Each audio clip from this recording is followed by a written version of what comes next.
welcome to English Academy. In this video, we will see a summary of Class 10 Chapter 2, Nelson Mandela, Long Walk to Freedom. This chapter is an extract from the autobiography of Nelson Mandela, who was born on 18 July 1918 and he was the first black president of South Africa. So ये जो कहानी है, हमारा जो chapter है, ये Nelson Mandela की autobiography का एक पार्ट है. वो साउथ अफ्रीका के पहले ब्लैक प्रेसिडेंट बने. It begins with a description of their inaugural ceremony which took place on the 10th of May 1994, where the entire nation along with many international leaders embraced the victory of a newly and fairly elected government. South Africa में पहली बार 10th मई 1994 को elections हुए और वहाँ की पहली democratic government setup हुई जिसके प्रेसिडेंट थे नेल्सन मंडेला. तो इस चैप्टर में हमने उस इनॉग्रेशन सेरेमनी के बारे में पढ़ा जहाँ पे पूरी दुनिया से वर्ल्ड लीडर्स इकट्ठा हुए थे. It involves speeches by the president and the two deputy presidents, followed by an impressive air show of fighter jets and helicopters. Long ago, in the first decade of the 20th century, white supremacy introduced the system of apartheid and made life a living hell for the dark-skinned population.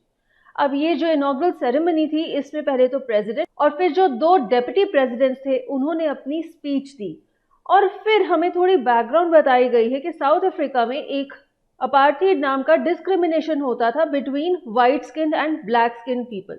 So black skin people की life hell जैसी थी, बहुत ज़्यादा तंग किया जाता था उन्हें because of the colour of their skin.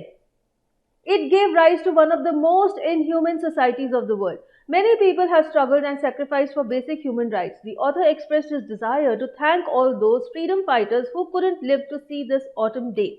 अब हमारे राइटर नेल्सन मंडेला उन सभी फ्रीडम फाइटर्स को थैंक्स करते हैं जिनकी वजह से उस दिन साउथ अफ्रीका को आज़ादी मिल रही थी और अब वहाँ पर अपार्थाइड नाम की डिस्क्रिमिनेशन बंद हो रही थी, जो कि एक सबसे बड़ी इनह्यूमन सोसाइटी थी इस दुनिया की. He referred to the citizens as the greatest asset of the country. It is these people he gathered his courage from. Mandela believes that courageous is not the man who is fearless, but the man who has overcome fear. अब Nelson Mandela कहते हैं कि south Africa के सबसे बड़ी treasure उसके diamonds नहीं है, बल्कि ये लोग हैं जिन्होंने फ्रीडम के लिए इतना स्ट्रगल किया. वो हीरे से भी ज़्यादा प्रेशियस है और उन्हीं से नेल्सन मंडेला को भी ये प्रेरणा मिली. और वो ये कहते हैं कि वो व्यक्ति करेजियस नहीं है जिसमें डर नहीं है, लेकिन वो व्यक्ति बहादुर है जो डर पर विजय पा लेता है.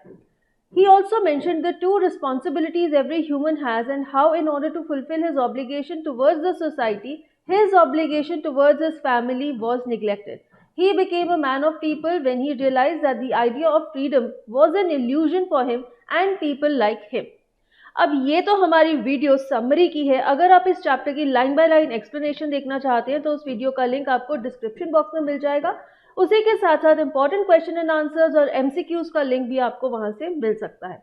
तो यहाँ पे बात की जा रही है कि नेल्सन मंडेला ने हर एक इंसान के लिए दो मेन रिस्पॉन्सिबिलिटीज़ बताई हैं. एक है उसकी फैमिली की तरफ और दूसरी है उसके देश की तरफ. और वो कहते हैं कि जिस तरह का सिस्टम था साउथ अफ्रीका में, तो किसी भी आदमी के लिए पॉसिबल नहीं था कि वो दोनों रिस्पॉन्सिबिलिटीज़ को निभा सके. उन्होंने भी अपनी फैमिली की तरफ की रिस्पॉन्सिबिलिटीज़ को निगलेक्ट किया ताकि वो अपने देश की तरफ की अपनी रिस्पॉन्सिबिलिटीज़ को पूरा कर सके. और फिर वो कहते हैं कि जब उन्होंने ये रियलाइज़ किया कि उनके देश में जो फ्रीडम है वो सिर्फ एक भ्रम है, सच में वो लोग आज़ाद नहीं हैं, तब उन्होंने ये स्ट्रगल शुरू कर दी अपने लोगों की आज़ादी के लिए. It was then he joined the African National Congress and fought for his rights till he became the first black president of the nation. According to him, the oppressor is as much a prisoner as the oppressed. अब जब उन्हें ये जागरूकता मिली कि उन्होंने अपने देश को आज़ाद कराना है, तो उन्होंने अफ्रीकन नेशनल कांग्रेस को ज्वाइन किया और बहुत साल स्ट्रगल करने के बाद जब वो पहले प्रेसिडेंट बने साउथ अफ्रीका के, उसके साथ उनकी स्ट्रगल कंप्लीट हुई. और वो ये कहते हैं कि जो व्यक्ति दूसरे का शोषण करता है वो भी प्रिजनर है, वो भी एक कैदी है, वो भी आज़ाद नहीं है, क्योंकि वो एक गलत काम कर रहा है. इसका मतलब ये है कि उसका दिमाग भी बिल्कुल फ्री नहीं है. As soon as the former robs the oppressed of their freedom, he himself gets robbed of his humanity. Thus, the oppressor too is not free. Means जो व्यक्ति किसी का शोषण करता है वो भी अपनी इंसानियत को खो बैठता है, इसलिए वो भी आज़ाद नहीं है. जो शोषित हो रहा है वो तो आज़ाद नहीं है, लेकिन जो कर रहा है शोषण वो भी आज़ाद नहीं है. इसके साथ ही हम इस समरी वीडियो के एंड पर आते हैं। यहाँ पर हमने Nelson Mandela Long Walk to Freedom की बहुत ही क्विक समरी देखी और इस चैप्टर को आसान शब्दों में समझने की कोशिश की। लेकिन एक बार फिर से मैं आपको याद दिला दूं कि कंप्लीट एक्सप्लेनेशन वीडियो बहुत इंपॉर्टेंट है अगर आप क्वेश्चन का आंसर अच्छे से लिखना चाहते हैं। Thank you.